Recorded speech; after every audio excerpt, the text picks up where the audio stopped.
This is a story for everyone who has ever felt like they were living in a house of shadows. It is for the family that moves into a beautiful new home, only to find that their peace has disappeared, their sleep is gone, and their health is failing. For no reason. This is the story of the land that remembered, a place where the physical luxury of granite and marble could not mask the spiritual rot beneath the floorboards. Have you ever walked into a house that felt wrong? On paper, it is a dream. The countertops are polished to a mirror finish, the neighborhood is elite, and the price was an absolute steal. But the moment the movers leave and the lights go out, the walls start to talk. Not in words, but in a heavy, suffocating silence that sits on your chest like a physical weight. Amara and Amika were the quintessential success story. They had saved for 10 years, penny by penny, to buy a foreclosure in the city's most prestigious estate. When the bank accepted their offer, they felt like they had finally won the lottery of life. They moved in with their 2 young children, expecting a season of rest, but the atmosphere of the house had a different plan. What the neighbors didn't tell them was that the previous 3 families had all fled in the middle of the night. One family was torn apart by a sudden, violent divorce. Another was hollowed out by a mysterious bankruptcy, and the last was carted away in an ambulance, the father screaming about things no one else could see. The land was angry, and it had a memory longer than any legal deed. Decades ago, before the luxury developers arrived with their bulldozers and blueprints, this specific plot had been stolen from a widow through a web of deceit and forged signatures. Her tears had soaked into the very foundation, and her cries for justice had been trapped in the clay. The house was built on an unsettled debt, and the spiritual collectors were now coming to claim interest from the new owners. The symptoms started small.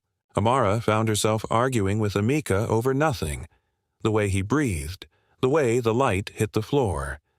Then the children stopped sleeping.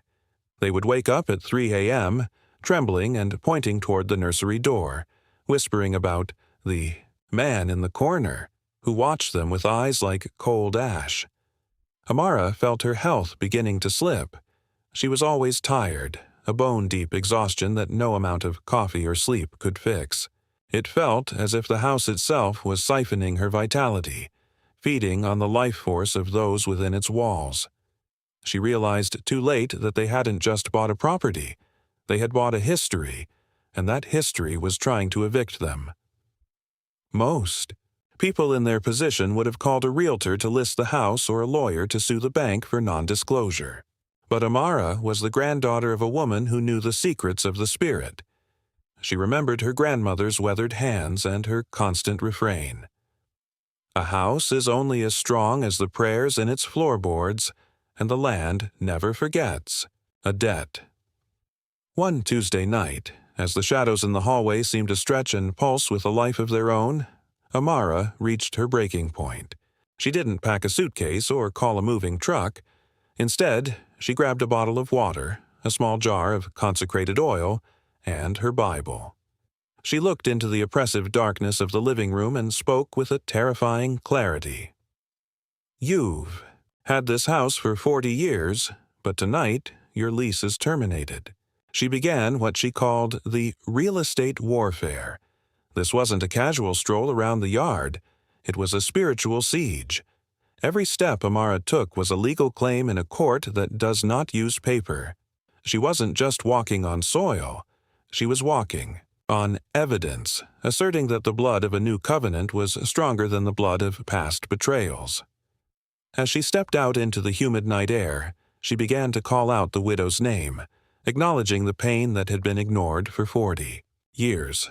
She began to ask for the mercy of the blood to speak louder than the cry of the land. She knew the biblical precedent. The ground itself can cry out when it is defiled by injustice, much like the blood of Abel cried out to God from the soil. Boy, the third lap around the perimeter of the house, the atmosphere began to change. The air grew thick and electric. The ground beneath her feet began to tremble. Not the violent shaking of an earthquake, but a deep, rhythmic vibration of truth.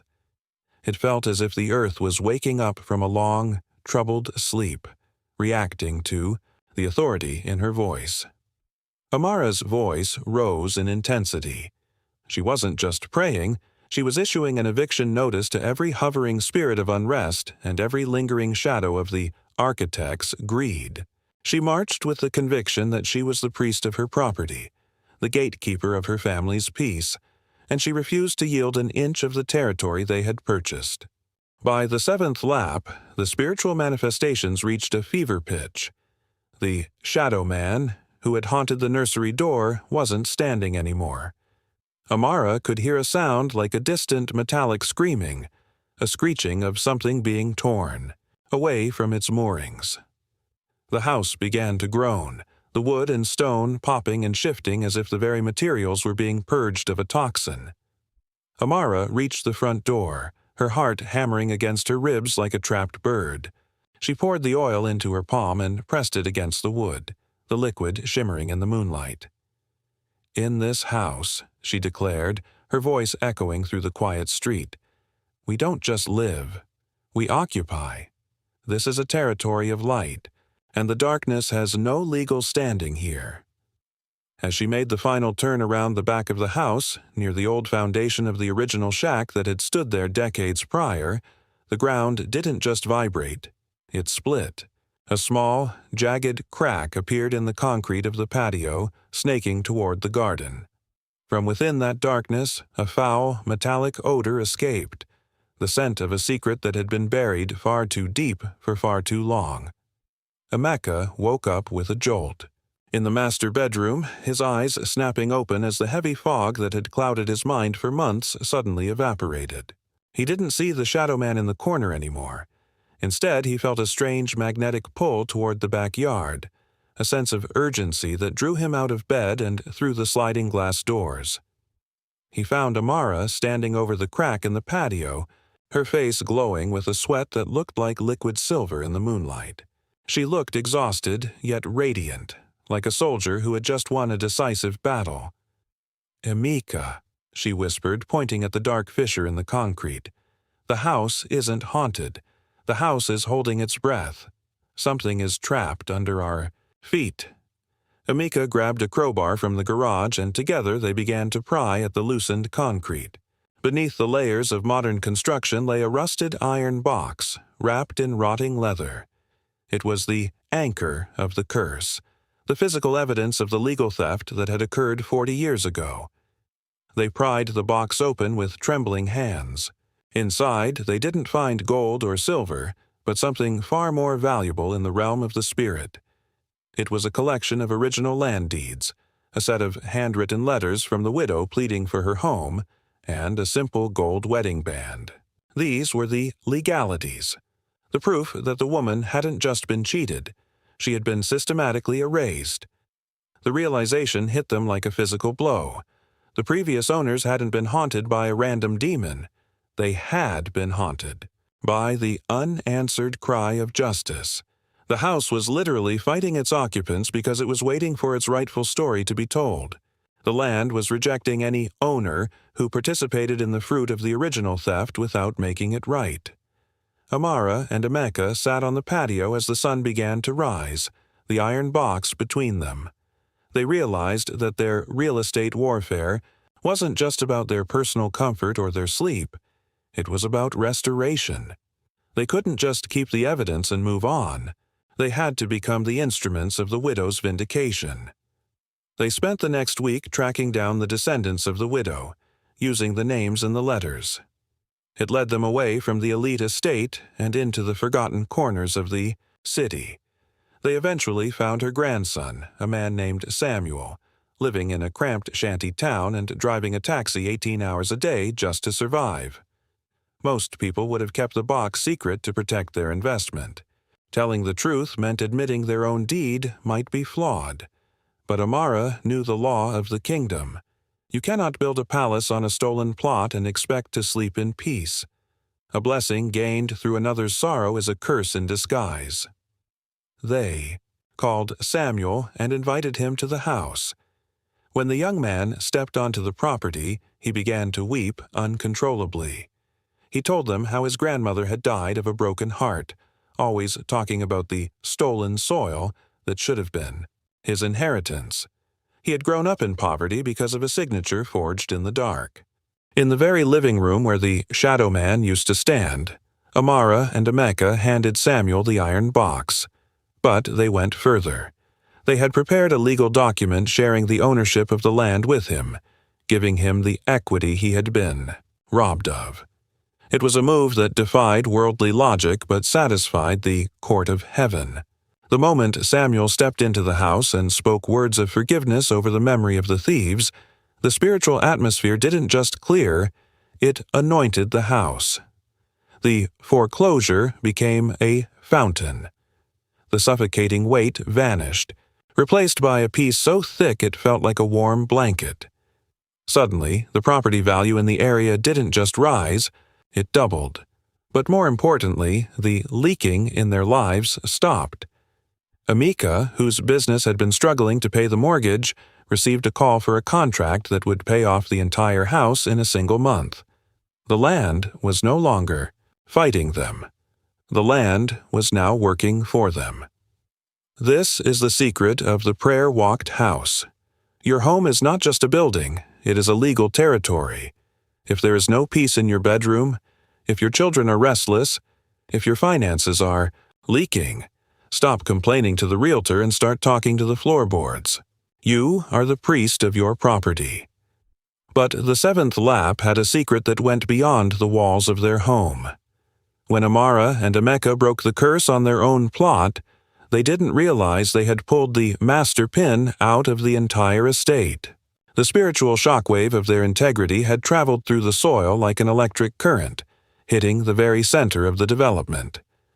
The developer who had built that entire neighborhood, a man known in high circles as the architect, hadn't just stolen one widow's land. He had built the entire luxury estate on a grid of suppression. He was a man who understood that if you control the land, you control the people who live upon it. The architect had used ancient dark geometry to ensure that every person who bought a house there would remain subservient to his company. He wanted residents who were always in debt, always tired, and always spiritually blind, so they would never question his escalating fees or his total control over the local government. The night after Amara and Emeka shared the land with Samuel, the architect woke up in his glass penthouse across the city. He looked at his digital monitors, which tracked the spiritual output of his properties, and saw a black hole in his data. One house, Amara's house, had disappeared from his radar. He panicked. He knew that integrity is a virus to a corrupt system. If one house became free, the frequency of freedom would spread. If one person realized they were a gatekeeper, the whole grid of suppression would collapse. He immediately called his cleanup crew, men who didn't carry guns, but carried enchanted eviction notices. These men were specialists in psychological and spiritual intimidation. They arrived at Amara's gate at dawn, carrying documents designed to confuse and overwhelm. But as they reached the edge of the property, they stopped dead. They couldn't cross the prayer walk line that Amara had laid down with her 7 laps. To their eyes, the property line wasn't just grass, it was a golden ripple of fire. One of the men, frustrated by the invisible barrier, tried to throw a hexed document onto the porch. The moment the paper crossed the property line, it burst into white flames, turning to ash before it hit the mat. Amara stepped down the stairs, her Bible in hand. She looked at the men with a pity that unnerved them. "This is no longer a foreclosure," she said, her voice echoing like a mountain. "This is an embassy of the kingdom, and you don't have the visa to stand on this holy soil. Tell your master his lease on this neighborhood is expiring." As she spoke, the neighbors began to come out of their houses. They had felt the shift. For the first time in years, the heavy silence in the street had been replaced by the sound. of birdsong. A woman from 2 doors down approached Amara with tears in her eyes. "Amara, what did you do?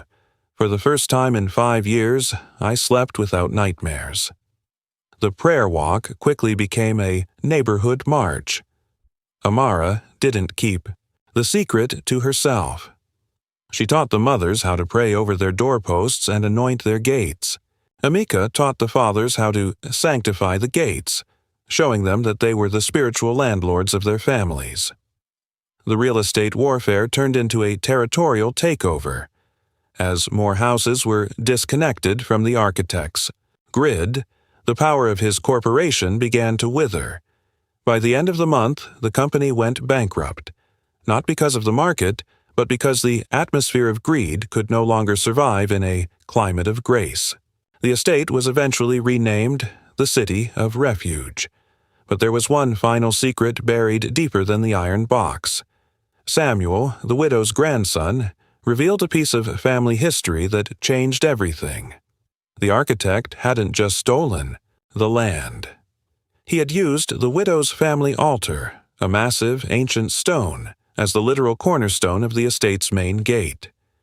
The entire neighborhood was being powered by a stolen blessing. The architect knew that the altar carried a legacy of prayer, and he had inverted it to serve his own ends. That's why the houses looked so beautiful but felt so dead. They were like gold-plated tombs, beautiful on the outside but full of dry bones within.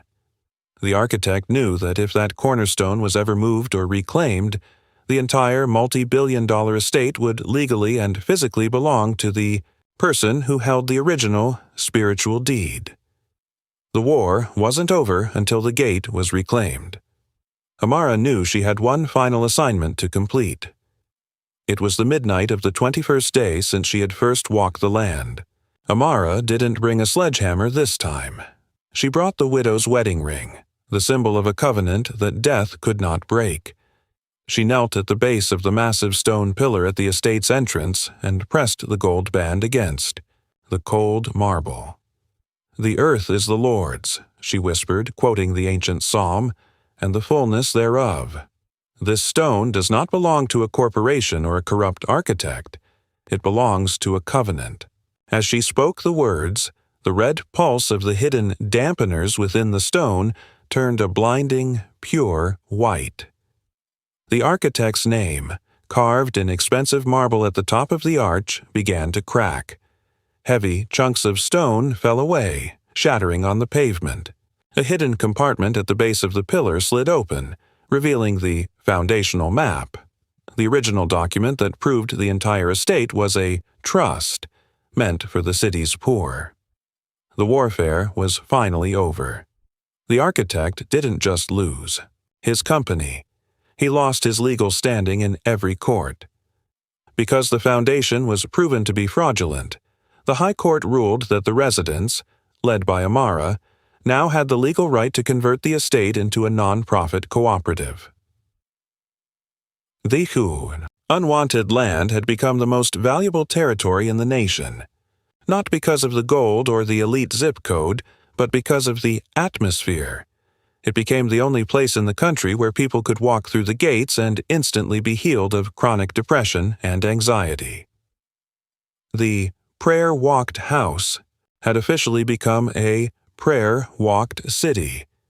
It was a place where the floorboards were soaked in intercession and the gates were guarded by those who knew their true authority. The history of the land had been redeemed, and the collectors had been replaced by angels of peace. But there was one final real estate secret that the architect had kept hidden in the very sky above the estate. You see, the warfare wasn't just in the soil or the stone. It was in the air. Even with the land reclaimed, the people still felt a lingering sense of hurry and a strange inability to hear the voice of God clearly. A friend of the family, a man of deep discernment named Chidi, visited the estate. He looked up at the luxury cell towers that dotted the perimeter and frowned. "Amara," he said, "you've reclaimed the earth, but the architect has installed atmospheric dampeners. He is trying to own the very air you breathe. These towers, emitted a high-frequency unrest that kept the human nervous system in a state of constant fight or flight. This was the final layer of the architect's control, a brass sky that blocked the spiritual connection of the residents. The office warfare and the real estate warfare were inextricably connected. Amara nodded, understanding the final frontier of their battle. The prayer walk had to go from the horizontal to the vertical. They climbed to the highest point of the estate, the clock tower that sat directly above the cornerstone pillar. From there, they didn't just pray. They began to sing songs of deliverance. The sound wasn't just noise, it was a spiritual decree. As their voices rose, a violet net of energy that had been invisible to the naked eye began to shatter. The stars above the estate suddenly looked 3 times brighter, as if a thick veil of smog had been swept away by an invisible hand. The atmospheric dampeners on the cell towers suddenly burst into white flames. For the first time in a century, the brass sky was gone. A gentle, cool rain began to fall, not a storm of judgment, but a rain of clarity. People woke up in their beds, walked to their balconies, and began to sing along. The frequency of unrest had been replaced by the frequency of Zion. The real estate warfare ended with a total merger of heaven and earth. The estate became the first zero-stress zone in the world, a place where the physical and spiritual were in perfect, holy alignment. Scientists from around the world came to study the air in the city of refuge. They couldn't explain why the oxygen levels were higher or why the residents' heart rates were so consistently low. But Amara, Emeka, and Samuel knew the truth. They had proven that the land remembers, but it also responds to the righteous. When you prayer walk the ground and praise shake the air, the enemy has nowhere left to hide. The unwanted land had become the gateway of the nation, a testament to the fact that one family's refusal to accept a house of shadows could liberate an entire city. This is the total, final, and eternal conclusion of the secret of the prayer walked. House. Your environment is a reflection of your authority. If you don't like the atmosphere of your life, you must change the frequency of your mouth and the placement of your feet. Stop asking for a new house and start anointing the one you have. Stop complaining about the neighborhood and start claiming the corners. You are the spiritual landlord of wherever your feet tread. The ground is waiting for you to speak its true name. If you are ready to reclaim your territory from the shadows and turn your home into a sanctuary that the heavens recognize, then it is time to start walking. Your address is not an accident. It is your assignment. The land is waiting. The air is waiting. The victory is already yours.